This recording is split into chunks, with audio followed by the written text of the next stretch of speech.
Buckingham Palace, an iconic symbol of the British monarchy, stands as one of the most famous residences in the world. Located in the heart of London, this grand palace has served as the official residence of the reigning monarch since Queen Victoria's reign in 1837. With its stunning neoclassical facade, lavish interiors, and sprawling 39-acre gardens, the palace is both an architectural masterpiece and a living piece of history. Originally built as Buckingham House in 1703, it was later transformed into the royal family's principal residence. Over the centuries, the palace has been the backdrop for momentous events, from royal weddings and coronations to historic addresses and state banquets. The iconic balcony, where the royal family greets the public, has witnessed celebrations like the Queen's Jubilee and royal weddings. Beyond its ceremonial grandeur, Buckingham Palace functions as a working institution, housing offices for the monarchy and serving as the setting for state affairs. It contains 775 rooms, including opulent staterooms, private royal apartments, and the famous throne room.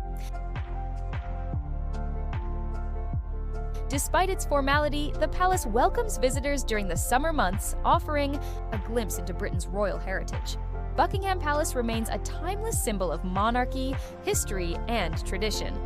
Buckingham Palace's origins trace back to the early 18th century, when it was initially constructed as a grand townhouse for the Duke of Buckingham in 1703. At the time, the structure was relatively modest, lacking the architectural magnificence it would later acquire. The building was not designed as a royal palace, but rather as a stately residence for an aristocratic family. In 1761, King George III purchased the property, intending it to serve as a private retreat for his wife, Queen Charlotte, and their growing family. It became known as the Queen's House, offering a peaceful domestic setting away from the formalities of court life.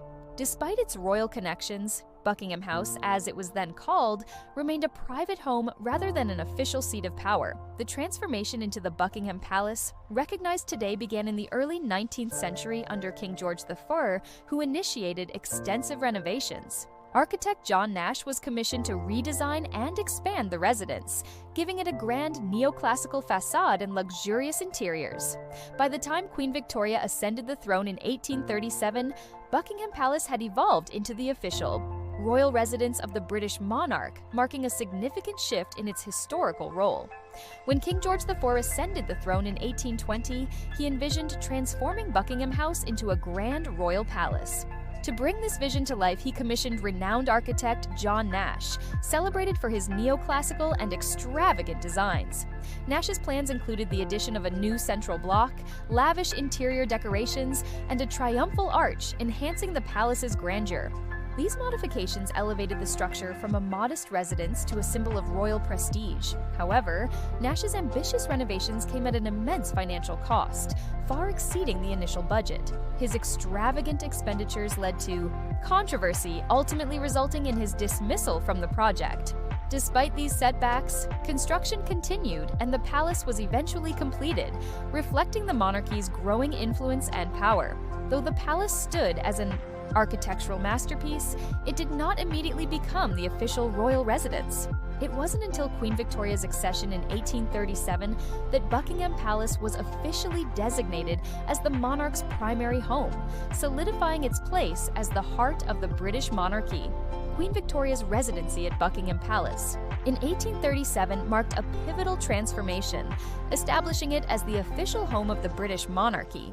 Under her reign, the palace expanded significantly, with the addition of the East Wing in 1847.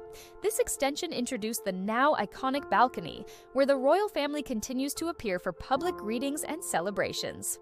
While Buckingham Palace flourished as a center of royal affairs, Victoria's personal life profoundly impacted its atmosphere. The death of her beloved husband, Prince Albert, in 1861 plunged her into deep mourning. Overcome with grief, she withdrew from public life and spent long periods away, particularly at Windsor Castle and Balmoral. Her absence left the palace feeling empty and somber, in stark contrast to its earlier vibrancy. Despite her retreat, Buckingham Palace remained a crucial venue for state functions, diplomatic meetings, and official ceremonies. Even during her mourning, it upheld its role as a symbol of monarchy and governance, laying the foundation for the enduring traditions that continue to define it today. Buckingham Palace, a symbol of the British monarchy, faces the ongoing challenge of balancing its historic significance with the need for modern upgrades. Over the past decade, a large-scale renovation project has been underway to preserve the palace's heritage while ensuring its functionality for the future. This extensive 10-year project focuses on updating essential infrastructure, such as electrical wiring, plumbing, and fire safety systems, all crucial to maintaining the palace's safety and operational capacity. These updates are not only vital for the palace's day-to-day functioning, but are also necessary for meeting modern safety standards. What are your thoughts on Buckingham Palace? Let us know in the comments. And if you enjoyed this video, don't forget to like, subscribe, and hit the notification bell for more fascinating insights into history, travel, and culture. Thanks for watching, and we'll see you in the next adventure.